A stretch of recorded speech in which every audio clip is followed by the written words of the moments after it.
Minister for narcotics نے ایک press conference کی، شہریار افریدی صاحب نے، ان کے ساتھ ایک سرونگ میجر جنرل یونیفارم میں جو کہ ڈی جی اینٹی نارکوٹکس تھے۔ پریس کانفرنس بہت لمبی ہے، میں نے صرف 40 سیکنڈ نکالے ہیں اس میں سے تاکہ آپ کو کلیئرٹی آ جائے، ذرا آپ بھی سن لیں۔ یہاں پہ پروفیشنل فورس کو ٹرین صاحب اور ان کی ٹیم پہ جاتا ہے، اریسٹ ہونے کے بعد ہمیں لیڈز پہ آگے کام کرتے کرتے تقریباً 3 ہفتے رانا ثناء اللہ صاحب کی گاڑی کو، رانا ثناء اللہ کی موومنٹس کو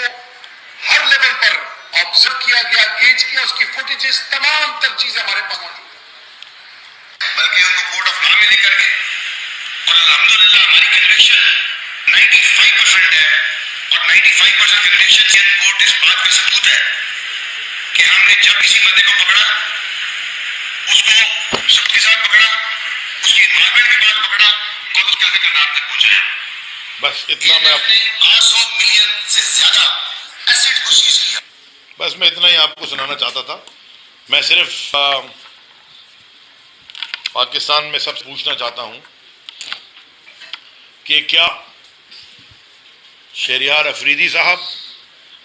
اور بڑے قابل محترم ہمارے major general D G anti narcotics صاحب ہو سکے غلط بیانی تو نہیں کر سکتے اتنی بڑی؟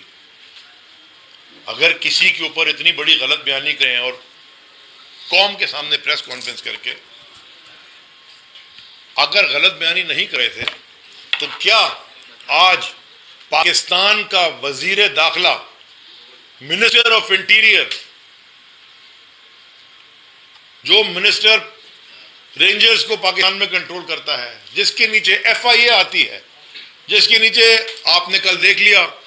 کیا حال کیا اسلام آباد پولیس کا، وہ پروفیشنل فورس ہی ایک زمانے میں اس کا کیا حال ہوا ہے، پولیٹیسائز ہو گئی، خیر،